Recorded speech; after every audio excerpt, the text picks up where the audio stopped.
ഇതിപ്പോൾ നമ്മളൊരു മുഴുവൻ ബീഫ് മേടിച്ചിട്ടില്ല കേട്ടോ, ഹാഫാണ് 70 രൂപയുടെ മേടിച്ചിട്ടുള്ളൂ. അങ്ങനെ അതന്നെ നല്ലോണം ക്വാണ്ടിറ്റി ഉണ്ടായി. ഇപ്പോൾ ഒരു കഷ്ണം അപ്പം ഇങ്ങനെ മുറിച്ചിട്ടെ ബീഫ് കറിയുടെ കുറച്ച് ഗ്രേവിയും കുറച്ച് ബീഫും കൂടെ ചേർത്ത് ഇങ്ങനെ പൊതിഞ്ഞെടുക്കണം കേട്ടോ. അപ്പവും ബീഫും നല്ല കിടിലൻ കോമ്പിനേഷനാണ്. ഇപ്പോൾ പൊറോട്ടയും ബീഫും വേണമെങ്കിൽ ഇതേ പൊറോട്ട എല്ലാ ദിവസവും ഇവിടെ ചായ കുടിക്കണ നല്ല സുന്ദരമായ നല്ല ചായ, രുചികരമായ ചായ. അതുപോലെ തന്നെ അപ്പമാണെങ്കിലും പുട്ടാണെങ്കിലും ഇടിയപ്പമാണെങ്കിലും നല്ല രുചികരമായുള്ള, പിന്നെ ഇറച്ചിക്കറി ആണെങ്കിൽ വളരെ രുചികരം, ചിക്കൻ ആണെങ്കിൽ അതിനേക്കാൾ രുചികരമാണ്. നല്ല ചായയാണ്. ചായയും കുടിച്ച് പാട്ടും പാടിയ സാധനം ഇവിടുന്ന് പോകാറില്ല, അത്രയ്ക്ക് നല്ല രീതിയിലാണ്. നമസ്കാരം, പുതിയൊരു വീഡിയോയിലേക്ക് എല്ലാവർക്കും സ്വാഗതം. അപ്പം ഞാനങ്ങനെ എൻ്റെ നാട്ടിലാണ്, എറണാകുളം ജില്ലയിൽ. ഇത് കോതമംഗലത്തിൻ്റെ അടുത്ത് ചേലാട് മില്ലുംപടി. അപ്പോൾ ഈ വഴി നേരെ പോയി കഴിഞ്ഞാൽ നമുക്ക് തട്ടേക്കാട് പക്ഷി സങ്കേതം, അതുപോലെ തന്നെ ഭൂതത്താങ്കെട്ട് ഒക്കെ ഒരു 10 കിലോമീറ്റർ 8 കിലോമീറ്ററൊക്കെ ഉള്ളൂ കേട്ടോ ദൂരം. അപ്പോൾ അങ്ങടേക്കൊക്കെ പോകുമ്പോൾ രാവിലത്തെ ബ്രേക്ക്ഫാസ്റ്റ് കഴിക്കാൻ പറ്റിയ ഒരു സ്ഥലമാണ്. അശ്വിനി എനിക്ക് ഇൻസ്റ്റാഗ്രാമിൽ അയച്ചൊരു മെസ്സേജാണ് ഞങ്ങളെ കടയുടെ ഒരു വീഡിയോ എടുക്കുമെന്ന് ചോദിച്ചിട്ട്. അപ്പോൾ അങ്ങനെയാണ് നമ്മൾ ഇനി എപ്പോഴെങ്കിലും ഞാൻ എറണാകുളത്ത് വരുമ്പോൾ എടുക്കാമെന്ന് പറഞ്ഞിട്ടാണ് ഇന്നിപ്പോൾ വന്നത്. അപ്പോൾ രാവിലെ 6 മണി മുതൽ നല്ല ചൂട് പൊറോട്ടയും ഇറച്ചിക്കറിയും ഒക്കെ കിട്ടുന്ന കടയാണ്. അപ്പോൾ ഇവിടുത്തെ രാധ ചേച്ചി മുരളിച്ചേട്ടനും രണ്ടുപേരും കൂടിയാണ് കട നടത്തുന്നത്. ഇവിടുത്തെ വിശേഷങ്ങളാണ് നമ്മളിന്ന് പങ്കുവയ്ക്കുന്നത്.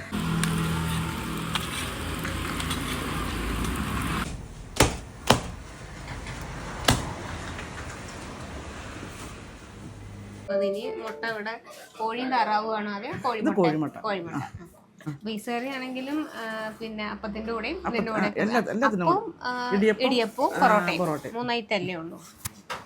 ചിലപ്പോൾ പുട്ടുണ്ടാക്കും നമ്മള്. അപ്പൊ ഇനി പൊറോട്ടയുടെ കൂടെ ബീഫ് വേണമെന്നുള്ളവർക്ക് ബീഫ് കറിയുണ്ട്. മിക്കപ്പോഴും ചിക്കനും ബീഫും ആയിരിക്കും നമുക്ക്. ഒരു ദിവസം ചിക്കനാണ്, ഒരു ദിവസം ബീഫ്. അങ്ങനെ മാറി ഇതൊക്കെ ഒരു 10 മണിയാകുമ്പോഴേക്കും തീരുകയും ചെയ്യും അല്ലേ. നമ്മളിവിടെ ഏറ്റവും കൂടുതൽ പോണ പൊറോട്ടയാണ്. പൊറോട്ടയ്ക്കാണ് ആവശ്യക്കാര് അല്ലേ. സാമ്പാർ എല്ലാ ദിവസവും ഉണ്ട്. സാമ്പാറാണ് എല്ലാവർക്കും. അപ്പത്തിന്റെ കൂടെ എല്ലാത്തിൻ്റെ കൂടെ സാമ്പാറാണ് ഏറ്റവും കൂടുതൽ പോണേ. പടിക്ക് അയച്ച എല്ലാം റെഡി ആവണേ. രാവിലെ 6:15 എല്ലാ ദിവസവും ഉണ്ട്. അത് ഞായറാഴ്ച അവധിയാണ്. ചില ഞായറാഴ്ച ഉണ്ട്, ചില ഞായറാഴ്ച ഉണ്ടാവില്ല അല്ലേ. അപ്പൊ ഇത് ഭൂതത്താങ്കെട്ടും തട്ടേക്കാടൊക്കെ പോകുന്നവർക്ക് രാവിലത്തെ ഭക്ഷണം കഴിക്കാം. അപ്പൊ അത്ര നേരത്തെ റെഡി ആവും. അപ്പൊ ഇന്നിപ്പോ എന്തൊക്കെയാ ഉള്ളേ? ഇന്നിപ്പോ ബീഫ്, പിന്നെ പീസ് കറി, സാമ്പാർ, പിന്നെ നമുക്ക് മുട്ടക്കറി, പിന്നെ അപ്പം, ഇടിയപ്പം, പൊറോട്ടയൊക്കെ ലൈവ് ആയിട്ട് ചേട്ടൻ അടിച്ചു തരും അല്ലേ, ചൂടോട് കൂടിയിട്ടുള്ള പൊറോട്ട. ഇനി ചേച്ചി എപ്പോഴും അടച്ചിട്ട് പോണേ? ഞങ്ങള് 6:15 ആകുമ്പോൾ അടയ്ക്കും. പിന്നെ അത് കഴിഞ്ഞാൽ ചായയും കടികളും. ഉച്ച കഴിഞ്ഞ ചായയും കടി 12 തൊട്ട് ചായയും ചെറിയ കടികളും. അപ്പൊ രാവിലത്തെ ഈ ഒരു 10 മണി കഴിഞ്ഞാൽ പിന്നെ ഈ ഭക്ഷണവും ഇല്ല, ബ്രേക്ക്ഫാസ്റ്റിന്റെ ഇതങ്ങ് കഴിയും. നമുക്ക് ഊണില്ലാനും. ഇപ്പൊ കുറച്ച് നാളായിട്ടുള്ളൂ അല്ലേ. ചേച്ചിയുടെ ഫീൽഡ് അല്ല എന്ന് പറഞ്ഞു. പക്ഷെ എന്നാലും പാചകമൊക്കെ ചേച്ചിയാണുള്ളത്. കറികളൊക്കെ ചേച്ചിയാണ് അല്ലേ. ചേട്ടനും കൂടും, ചേട്ടനും ഉണ്ടാക്കും കറികള്, സാമ്പാറൊക്കെ ഉണ്ടാക്കും. ഈ ഓർഡർ അനുസരിച്ച് ഉണ്ടാക്കി കൊടുക്കും എന്ന് പറഞ്ഞാൽ അത് അങ്ങനെ? അത് ആരെങ്കിലും നമ്മളോട് ചോദിക്കുകയാണെങ്കിൽ നമ്മൾ ഇത്ര അപ്പോ പൊറോട്ട വേണമെന്ന് ഉണ്ടാക്കി കൊടുക്കും. എന്തെങ്കിലും വീട്ടിലെ പരിപാടിക്കും അങ്ങനെയൊക്കെ അല്ലേ. ചേട്ടൻ തന്നെയാണ് ഇതൊക്കെ ചെയ്യുന്നത്. ചേട്ടന് 35-40 വർഷമായിട്ടുള്ള ഈ ഫീൽഡല്ല. അതെ.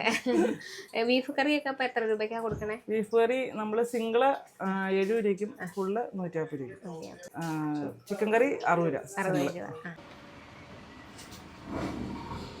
ഞങ്ങളുടെ ഇവിടേക്കൊക്കെ അപ്പം ഇങ്ങനെ ആണ് കേട്ടോ. ഞാൻ മുന്നേ ഒരു വീഡിയോയിൽ ഞാൻ കാണിച്ചു തന്നിട്ടുണ്ട്. അതായത് മറ്റേ അപ്പച്ചട്ടിയിൽ വെച്ചിട്ട് ഇങ്ങനെ കറക്കുന്ന അങ്ങനത്തെ സ്ഥലങ്ങൾ കുറവാണ്. അങ്ങനത്തെ സാധാരണ കടയിലൊക്കെ ഇതാണ്. ഞങ്ങളുടെ വീട്ടിലൊക്കെ ദോശക്കല്ലിലാണ് ചുട്ടെടുക്കുക. അപ്പത്തിന് വേണ്ടി പ്രത്യേകം പാത്രമൊന്നുമില്ല. ഇതിപ്പോൾ നമ്മളൊരു മുഴുവൻ ബീഫ് മേടിച്ചിട്ടില്ല കേട്ടോ, ഹാഫാണ് 70 രൂപയുടെ മേടിച്ചിട്ടുള്ളൂ. അങ്ങനെ അതന്നെ നല്ലോണം ക്വാണ്ടിറ്റി ഉണ്ടായി.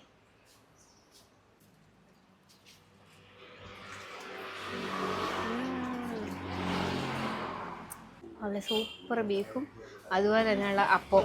നമുക്ക് ക്രിസ്മസ് ഒക്കെ ആകുമ്പോഴേ നമ്മളിപ്പോൾ എല്ലാ നാട്ടിലേക്കും അങ്ങനെ ഉണ്ടോയെന്ന് അറിയില്ല. ഞങ്ങളൊക്കെ താമസിച്ച സ്ഥലത്ത് ഒരു ക്രിസ്ത്യൻ കമ്മ്യൂണിറ്റിയിൽപ്പെട്ടവർ കൂടുതലുള്ളതാണ്.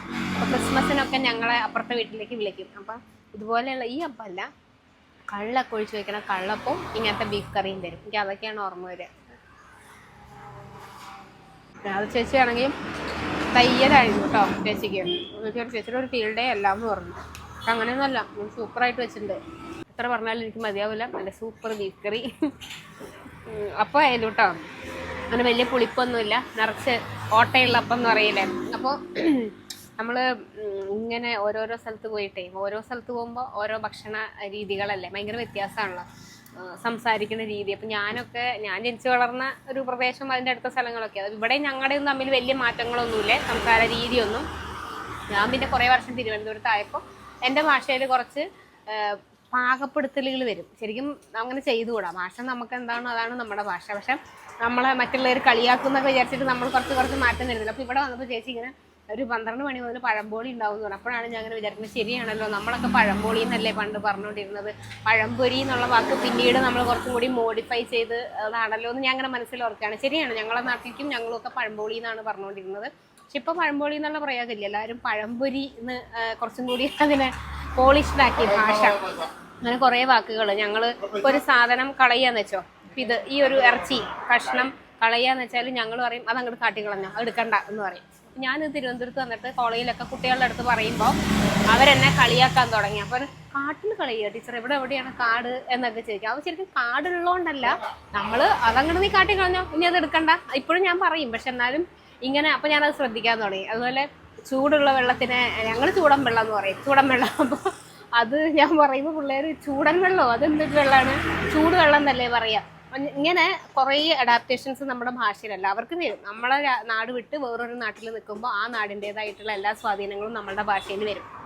അപ്പോൾ എൻ്റെ ഭാഷയിൽ അതുപോലെയുള്ള കുറേ വ്യത്യാസങ്ങൾ വന്നത് ഞാനിങ്ങനെ തിരിച്ച് നാട്ടിൽ വീഡിയോ എടുക്കാൻ വരുമ്പോൾ, മറ്റു സ്ഥലത്തേക്ക് പോകുമ്പോൾ അത് മനസ്സിലാവില്ല.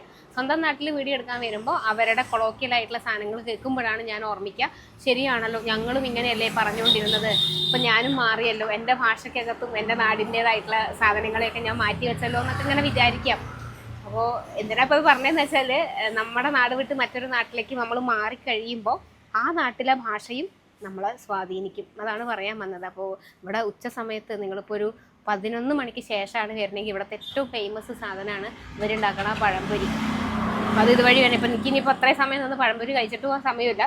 നിങ്ങൾ ഇതുവഴി വരുന്നുണ്ടെങ്കിൽ ഇപ്പോൾ തട്ടേക്കാടും ഭൂതത്താങ്കെട്ടൊക്കെ കാണാൻ വരുന്നവർ എന്തായാലും പുലർച്ചെ ഇത്ര രാവിലെ ആയിരിക്കില്ലല്ലോ വരിക, കുറച്ചുകൂടി കഴിയൂലേ. അപ്പോൾ നിങ്ങൾ രാവിലത്തെ ഭക്ഷണത്തിൻ്റെ സമയം കഴിഞ്ഞെങ്കിലും ഇവിടെ വന്ന് ഈ പഴംപൊരി ഒന്ന് കഴിച്ച് നോക്കിക്കോട്ടെ. അപ്പോഴും ബീഫ് കറി ഉണ്ടെങ്കിൽ അതിൻ്റെ കൂടെ പഴംപൊരി ബീഫും കിട്ടും.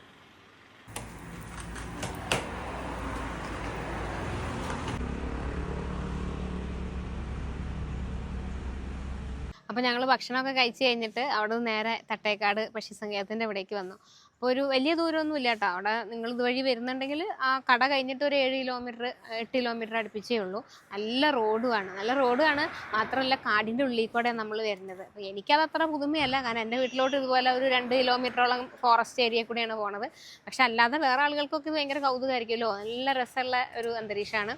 ഞങ്ങൾ രാവിലെ വരുമ്പോഴായാലും നല്ല മഞ്ഞും തണുപ്പും ഒക്കെ മൂടലായിരുന്നു അന്തരീക്ഷം. അപ്പോൾ ഇവിടെ ഇതിലേക്ക് ഞാൻ കയറിയില്ല, കാരണം തുറക്കണ സമയമായി വരണല്ലേ ഉള്ളൂ. അപ്പോൾ അതിനുവേണ്ടി നിൽക്കുന്നില്ല, പുറമേന്ന് കണ്ടു പോവാണ് തിരിച്ച്.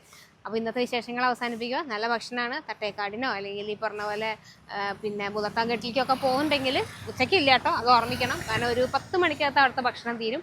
പിന്നെ കടയുണ്ട്, അപ്പോൾ ചായയും പഴംപൊരി അങ്ങനത്തെ സാധനങ്ങളൊക്കെ ആവും കിട്ടുക. ലൊക്കേഷൻ കൊടുത്തിട്ടുണ്ട് ഞാൻ ഡിസ്ക്രിപ്ഷനിൽ, പിന്നെ മുരളിച്ചേൻ്റെ നമ്പറും കൊടുത്തിട്ടുണ്ട്. കാരണം അവർ ഓർഡർ അനുസരിച്ചിട്ട് ഭക്ഷണമൊക്കെ ഉണ്ടാക്കി കൊടുക്കുന്നുണ്ട്. അപ്പോൾ നിങ്ങൾക്ക് എന്തെങ്കിലും ചെറിയ ആവശ്യങ്ങളൊക്കെ ഉണ്ടെങ്കിൽ വിളിക്കാം.